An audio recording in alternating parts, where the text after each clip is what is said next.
Welcome back to Roadmap to Retirement. I'm very excited to have a kind of a different conversation today. So today's topic is all about how your past influences the financial life that you've now built in adulthood. So we're going to talk a little bit about everything that happened early in your life and how it might affect you later. Welcome to Roadmap to Retirement.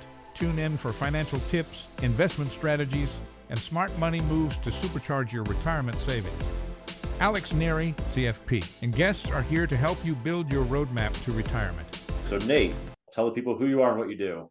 Yeah, hi everyone. I'm Nate Astle. I am a financial therapist. So my background's in couples and family therapy, but then I also focus on money issues because, as you said, our past and our present and our future, they're all highly connected, especially when it comes to financial behaviors and our decision making. So that's what I do. I have a practice called the Financial Therapy Clinical Institute, and I help people move through some of these emotions and mental blocks to get where they want to be. Yeah, I'm very excited about today's conversation because I think that although you and I probably deal with a lot of similar situations within the financial conversation, you come at it from a totally different angle. And I think that's going to be a really cool thing to unpack here together. So, to kick us off, broadly speaking, how do you find that people's childhood experiences, whether it's the way they're raised or maybe even past trauma, affects the way they choose to handle money as an adult? They are inherently connected. Um, the way we think about money, the way we respond to our money, like our emotional reactions to our money, all comes from the past. In fact, there's some really interesting research that says most of our money beliefs or scripts and values are pretty solidified by the age of 7. So we're talking really early childhood stuff, usually more than or earlier than we're even making our own money. But our beliefs around money are established very young. So if you think about someone who grew up in poverty, who felt like they didn't have their needs met, or they remember their parents being financially stressed, or they remember hearing, "Ooh, we can't afford that," when they asked for their favorite treat at the grocery store. All that stuff leaves an impact. It leaves a mark. You may have heard of like a scarcity mindset of just this kind of feeling and this feeling that there won't be enough. That feeling over time turns into a lot of different behaviors, or at least it can show up in I I make more impulsive choices because I don't know if I'm going to have money tomorrow. It makes planning for the future hard because I'm focused so much on the present, what's happening now. It's just one example. Someone who grew up in a very different socioeconomic class is going to have very different money beliefs and experiences. But the point is, all of our stuff from childhood, from growing up, it affects how we experience the present. And if we're not careful, it'll affect how we plan for the future as well. Sure. And you talk about the scarcity mindset. When I hear the word scarcity mindset, my mind goes to a little bit of a different path. So you're talking about maybe growing up with not a lot of financial means and not being able to afford certain things. I think of it as people that were raised in a very large family, and it might also be a financial thing. But if you're one of 10 kids and you're battling for control of the remote control every night, or maybe it is trying to get enough food in your mouth or whatever it is, you might arrive at that same scarcity mindset. Do you find that also? Yeah, and it comes from the same underlying belief, which is I can't get my needs met, whether it's for the food in a more extreme case, or yeah, even the remote control. It's still my choices are so limited. And that is something that when we experience it, and we experience it not just once, but we experience it over and over again, that sticks with us. That becomes a blueprint for how we view the world and how we view ourselves and how we view our money. Sure. And if that's a scarcity mindset, is it safe to assume that someone who's raised with the other extreme, maybe they had a very wealthy family, or they had an abundance of food, or they had a TV in their bedroom, so they never had to battle for the remote, they might view money in the exact opposite? Is that a fair assumption, or is that not quite right? Yeah, I think obviously it all depends on a lot of different factors, but yeah, actually people who grew up in those types of situations also struggle just in a different way. If I grew up not knowing that my work or my effort or my labor or my own choices can affect the outcome because there's always going to be enough money and things. Yeah, there actually can be a lot of problems that show up, especially if something happens to that safety fund later in life. Unless you're growing up with incredible wealth, most wealth doesn't transfer beyond a few generations. And so if we grow up like that and we're not prepared for a different reality as adults, it can also have a lot of problems. Okay. Yeah, that all makes sense. I think it might be something, a lot of things in life exist on the spectrum, and maybe when it comes to your approach to money, there's this middle 80% where everything's okay. We all have our differences, and you might be one way or another, and we just have to accept that we're all different. But then the outliers, so the other 20%, we'll call it 10% on each side, are at the extremes, and that's probably where it starts to be a problem. So you as a therapist, what are some signs that somebody has an unhealthy relationship with money and maybe they need assistance from someone like you or somebody in general? Yeah, I think there's a couple things. One, obviously, if you're struggling to function in your day to day with around money, the anxiety gets so big that I just refuse to look at my checking account, or I have decision paralysis kind of thing. Another thing that I see quite a bit is when our feelings don't match the data. And our the data says, okay, we need to have a 3 of financial concern here, but I'm feeling it at a 10.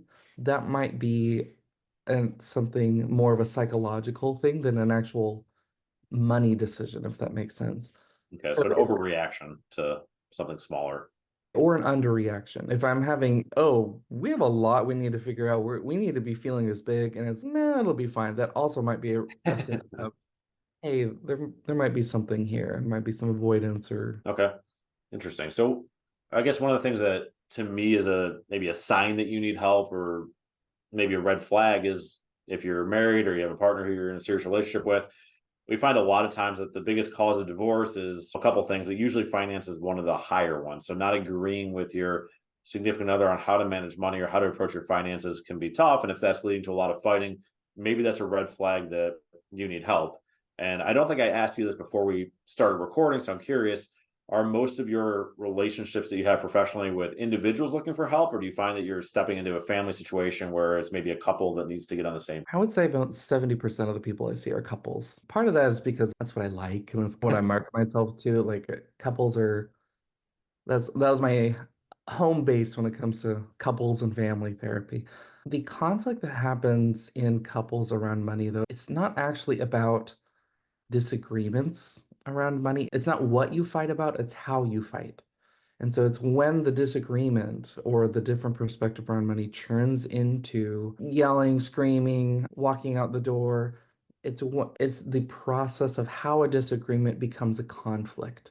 And so when, yeah, that research of finances is one of the biggest problems of divorce or causes of divorce, it's not actually true. It's not the finances, it's how finances make them escalate in their couple conflict. The couple conflict itself is the thing that leaves both of them feeling like I don't want to be in this marriage anymore. Okay, that makes a lot of sense. I don't know if I've ever heard that perspective, but I guess you're saying it's not what they're fighting about that matters, it's how they're fighting about it. So, what is the right way to fight about finances, Nate? I'll I'll charge you 150 an hour and I'll tell you. Oh, okay, it's a secret. So it's a lot of this is coming back to we're still on the same team, even if we have different perspectives. And if we can maintain that team vibe, hey, we both want the best things for our family, we both want the best things for each other. I may disagree on how to go about doing that, but we want the same things. I think that's a really important thing to constantly remind yourself. For example, one person wants to save for the future, the other one wants to spend a little extra money on a vacation. The person that saves for the future says, I am valuing our future financial security. I want us to be safe. And the other one's, I also want to be safe, but I want to have this vacation because it's fun and I want to value our time. Neither of you probably say, I don't want to value our time or I don't want to value our safety. We just have to see that, oh, okay, we both want the same good things for our family, and we can talk about how we can go about that in a way that doesn't threaten how we feel about each other. There's some really good research on from John Gottman, if you've ever heard of the Gottman Institute, Mhm. but he describes, I'll do it quick, but 4 behaviors that we do not want to engage in if we want to be on the same team. It's criticism, contempt, defensiveness, and stonewalling. Basically, if we're shutting down the conversation, if we're getting defensive around a conflict, and then if we start attacking our partner's character, it's not that you did a bad thing, it's that you are a bad thing. You didn't, my complaint isn't that you didn't take the trash out, it's that you're lazy or that kind of thing. Mhm. That's when we are moving out of healthy conflict and into the kind that hurts the relationship. Okay, interesting. I get the sense you could talk about that for hours if we needed to, but that's a good overview. I think that makes a lot of sense. I guess it carries over to other things we might be fighting about besides finances, and that's the point. Very good. So I've already covered this a little bit. We did a whole episode on how to teach your kids about money, but I didn't know you then, and now I know you. So I want to ask you this also. So we're recognizing that certain traumas or certain lifestyles as a child can affect you as an adult when it deals with finances. So if we're looking forward and we're saying, how can we raise our kids better, or how can we raise our kids to have a healthy relationship with money? What are some simple tips? And we won't go crazy in depth here, but what's a starting point if I want to raise my kid right and have them have a good relationship with money? A big part of it is transparency. So many things, kids are sponges. They see everything that happens around them. And so the more that we can demystify money to kids, be like, hey, this is our family budget. This is how your mom and I, or whatever, this is how we go to work in order to make this money. And this is generally the things that we spend our money on. We do spend this money for the house. If you're uncomfortable giving the exact numbers because you're worried the kid is going to go and tell his friends at school how much his parents make, whatever, I would encourage you, even if you don't use an exact numbers and use, okay, we have a whole pie. This much of our pie goes towards paying our mortgage, or this much of our pie goes towards the groceries. That is still helping the child understand scaling of money issues. And I think that's a really good way for them to start making sense of this kind of mystical thing. The other thing we really want to do is make it okay to talk about our money feelings the kid wants. Maybe it's a treat at the store, maybe if they're a little older, they want a new video game or they want a new bike or whatever they want. And if it's not something that's in the budget right now, it's okay. It's still okay and probably a good thing to say, no, that's not something we have in our budget, but you can save up. There's different things we can do. Be willing to talk about the emotions around that experience. Like, I know it's really hard and disappointing and sad and sometimes frustrating when we want something and we can't get it. I totally know what that feels like. I want you to know that even though that's not something we can get right now, I understand that you're frustrated. And I bet that there's some other things that we can do to get out of this big bad feeling. That is going to leave such a mark on your child and helping them see that their feelings around money are valid, even if we need to make different money choices. Sure. That makes a ton of sense. And actually, on the previous episode, we did really focusing on that. One of the conclusions that came out of that was the transparency, but not just the transparency, but looking at the parent's own opportunity cost when it comes to transparency. So, an easy example would be if you give your kid an allowance and they've got $20 and you take them to Target and they want to buy a toy. So they have the choice. They can buy that Lego set they want to get, or they can get whatever the football cards that they collect. And if they spend $20 on the Lego set, they're not going to have any money left over to buy the football cards. So very simple opportunity cost. But then to take it a step further, as a parent, show your kid that you're doing the same thing. So if, I don't know what an example is for an adult, but if you want to buy a new TV and you decide to buy the new TV, that means you can't buy that new recliner. So like being open and transparent with your kids that you are also making similar decisions about what to spend your money on makes them see that their parents aren't just like an ATM. It's not a never ending well of money. Because I think a lot of times when you're a little kid, you just think adults go to work every day and they have money and they can buy whatever they want. They can do whatever they want in their life. And if you think that's your parents' reality, even though it's not their reality, you tell me, I'm not the expert, but that might direct you down a path of having an unhealthy expectation. I think it leads you to a harder wake up call when inevitably you are the adult and you're like, crap, this doesn't work like the way I thought I it got a would. job and I can't buy my yacht. What Yeah. gives? Yeah. Yeah, that's definitely it's definitely interesting. It's been cool to get different people's perspectives around that, and talking to yourself definitely adds a layer to that as well. To segue into sort of a different topic, I guess I falsely pitched the idea that finances were a major cause of divorce. You're telling me that's not necessarily true. So sorry about that. But similarly, if you can correct me if I'm wrong, but New Year's resolutions every year comes out and there's a top 10 list of the most common New Year's resolutions. And it's usually in some order. One and two are getting in shape slash being healthy, eating better, whatever it is, and something financial. So it might be losing weight and sticking to a budget are typically going to be your top two New Year's resolutions in any order, and sometimes again phrased differently. However, people have a really hard time with both of those things. And I often talk about the parallels between your physical health and your financial health. And I think on the financial side, we see that people start off with the best of intentions January 1st, and then by mid February, they're done saving money and they're also done going to the gym. So, what is a way that we can build maybe more sustainable strategies around getting your financial house in order? Yeah, I think I have a problem with New Year's resolutions in general. Of course, when a new year happens or even a new season happens, it's spring and new life and all that kind of stuff, it's really easy to think about all the changes that we're going to make. If it happens to be around New Year's, great, but I would encourage you an any time resolution. It doesn't have to happen at New Year's, and just because it's a new year doesn't mean that you have to set goals then. The biggest problem is we swing too big. I think when it comes to money, if I know that I have a challenge with money, one, it's probably good that I get some extra help, whether it's professional help or something to get some structure around the problem. But start super small, smaller than you think. One example that I really like doing with clients, especially clients that have challenges with over shopping or some impulse spending kind of stuff, is I never tell them, hey, you're going to set a goal to not spend money this week. But I might say, we're just going to create a rule that we don't shop on our phone.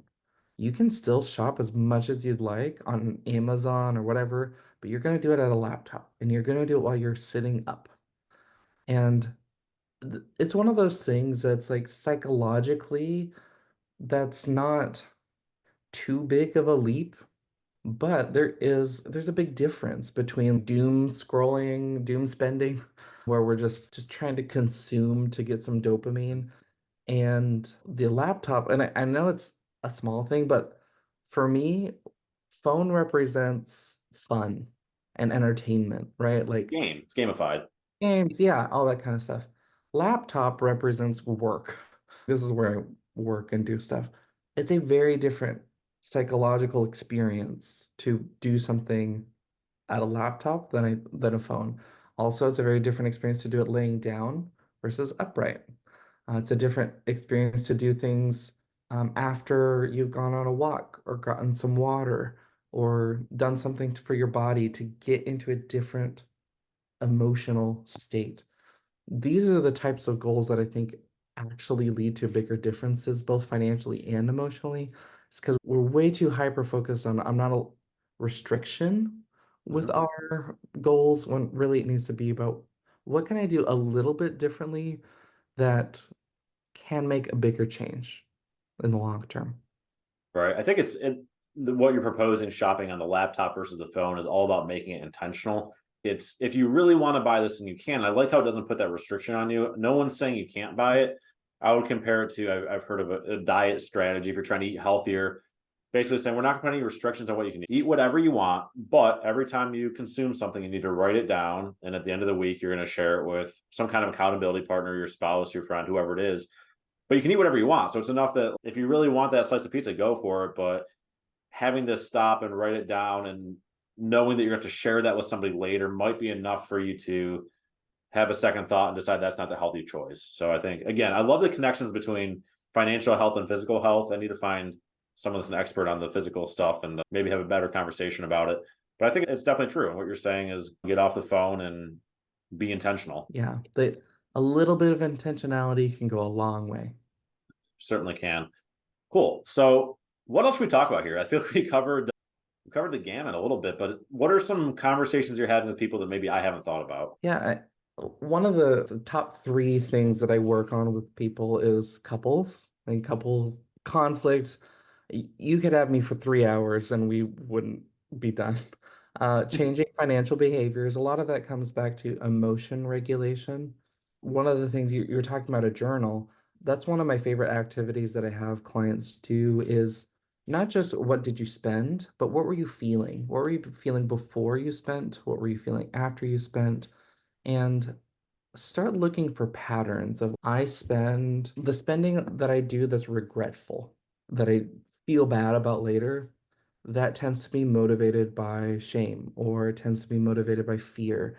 And keeping a little money journal can be a really helpful way to start seeing what are the emotional triggers because money is inherently emotional. You will never have an unemotional financial experience. You never have and you never will. And with that, let's look at our emotions as key factors to changing our financial behavior. Part of that, which you mentioned briefly, is trauma. A lot of people have financial trauma and don't know it. A lot of times we think of trauma as these big singular bad events. I lost a job, a big medical debt, and certainly those things are traumatic. But trauma is also the buildup of smaller events over time. It was my parents fighting about money, and there was just always stress around there. And that just stayed with me over and over again. I grew up, maybe I didn't grow up in poverty, but I grew up in a different socioeconomic class than my friends. And I saw the way they experienced the world and had this kind of consistent feeling enough of not being enough or not having enough. These things are stressful, but if we don't have the resources to meet a stressor, then we go into trauma. Oh, it's almost like a bank account, okay? If you have a bunch of resources, these can be external resources, these can be internal resources. But if we have a lot of resources, we can usually weather pretty stressful events. If we have a lot in our bank account, we can afford a big withdrawal every now and again. But if we don't have those resources, we're going to go into a negative balance. That negative balance is where our trauma symptoms come up. These are things like our fight or flight responses. This is where anxiety really starts to bubble or balloon. This can be avoidance issues. This can be shutting down. All these types of things change the way that we experience money. I'm realizing that I'm going on a rant here, but No, not at all. It's good stuff. It's so many different angles you could dissect it from. So I think it's cool. The trauma, I think my takeaway from what you're talking about, it's not always like a huge event. So I guess when I hear the word trauma, not being a therapist and not knowing enough about trauma in general, I think about one huge event that was financially catastrophic and hurt you. When I hadn't thought about what you're talking about as more just maybe you're a regular middle class kid growing up, but your friends all have whatever access to a little bit more. Their parents have boats and they give them a nice car when they turn 16 and you didn't have that. So you're always naturally as humans, we're inclined to compare ourselves to those in our environment. So if the people you're comparing yourselves to just have more, it might dampen your experience a little bit. it's if you think back to our tribal days or thing, if you were part of a group and everyone got to, I don't know, someone hunted a deer and everyone got to eat the deer, but you got a very small portion, and you look around, you see everyone, it's very understandable why that would cause some anxiety and stress. Yes, it looks different now in today's, but the experience is still the same. Our biology hasn't really changed all that much in the last 100 years, Right. 200 years.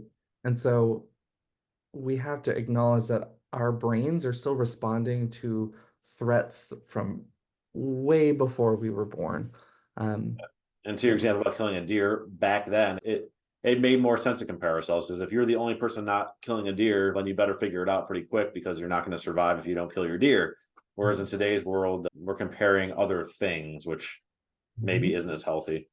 I do want to go back to your conversation about the emotional ties to money a little bit, just briefly, and we do need to wrap up in a few minutes. Sure. But one of the things I've always heard is when you're spending something and you either want to justify it or you want to tell yourself it's okay to spend that is the question of does it bring you joy? And I don't know where that came from. Maybe that's published somewhere. But I see that in a lot of like little things that we maybe should feel guilty about. An easy example is if you're somebody that likes to grab a coffee at Starbucks or wherever in the morning, and it's very easy, people will tell you that adds up. That's $6 a day, it adds up. You shouldn't do that. But on the other side of that, if getting that coffee in the morning is something that sets your day off right, you really look forward to it, and it truly brings you joy, maybe it's worth the $6. Whereas if you're somebody that just needs that caffeine kick in the morning and you're getting the coffee not because you look forward to that particular coffee, but just because I don't want to use any lazy, told me not to use the word lazy, but you don't want to make it at home before you go, then maybe it is a waste of $6. We need to talk about it. But tying it to does it actually give you any happiness in your day, and is it worth it from that standpoint? Yeah, I'm really glad you're bringing this up. The there are so many shoulds when it comes to personal finance, but in the end, it's personal finance. It's what matches your values, not the values other people have. If the coffee represents, yeah, joy, what else is money for? However, yeah, we have to be intentional about what is this purchase actually doing for me? What am I trying to feel because I am buying this thing? If I'm intentional about that and I recognize that the coffee is just because I'm stressed or I'm tired or whatever, that you don't actually need the coffee. What you need is more rest, and or you need some structure so that the stress is going down. If the thing is, I really find meaning in this coffee experience every morning. I get my dog a pup cup and I like, yeah, that's valuable.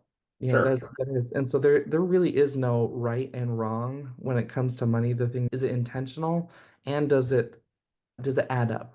As long as it's adding up as far as what you value and what you're going for, I don't think there is a right and wrong. All right. The problem with the conversation too is I can always make a case that the thing you're spending your money on is a waste, right? Once you get out of that poverty threshold and you're fortunate to be in the broadly described middle class, like everything you spend money on is a waste, whether it's that cup of coffee in the morning, if you have a hobby like you like to golf, well, that's a waste of money. If you decide to buy a car that does anything more than literally provide transportation, well, that's a waste of money. So there's always an argument to be made that you should be spending your money on different things. But the reality is if you're making a reasonable income, you do have this disposable income, and you're going to have a choice between, do I want that nice car? Do I want that coffee every morning? And as long as you're choosing things that allow you to live within your means, I guess that's what money's for, right? It's to make your life easier, more comfortable, and hopefully provide some joy along the way. Yeah, yeah, exactly. Very cool. So we do have to wrap it up. Nate, before we do that, is there any final thought or anything you want to leave our listeners with? This is my go-to, and I love saying it. Be kinder to yourself than you think you need to be. Okay. When it comes to money, shame is the enemy of change. When we are harsh with ourselves, we keep ourselves stuck. So be kinder to yourself. If you need to make changes, that's okay. But making changes doesn't mean that you are unworthy or not good enough as you are. That's my favorite Love gag. that. Very good. Be kinder to yourself. And lastly, one more thing is if people want to get in touch with you or hear more about what you do, how can they find you? Yeah, my LinkedIn is Nathan Astle. My business is the Financial Therapy Clinical Institute. You can Google that or and I'm happy to help however I can if this is a place you, the listener, are needing some support with. Okay, awesome. Nate, thank you so much for joining us. This has been the Roadmap to Retirement podcast, and we will talk to you next time. Thanks. Content here is for illustrative purposes and general information only. It is not legal, tax, or individualized financial advice, nor is it a recommendation to buy, sell, or hold any specific security or engage in any specific trading strategy. Results will vary. Past performance is no indication of future results or success. Market conditions change continuously. This commentary reflects the personal opinions, viewpoints, and analyses of Alexander Neri. It does not necessarily represent those of RFG Advisory, their clients, or their employees. This commentary should not be regarded as a description of advisory services provided by Alexander Neri or RFG Advisory, or performance returns of any client. The views reflected in the commentary are subject to change at any time without notice. Advisory services offered by investment advisory representatives of RFG Advisory, a registered investment advisor. Alexander Neri and RFG Advisory are unaffiliated entities. Advisory services are only offered to clients or prospective clients where RFG Advisory and its representatives are properly licensed or exempt from licensure. No advisory services may be rendered by RFG Advisory unless a client agreement is in place.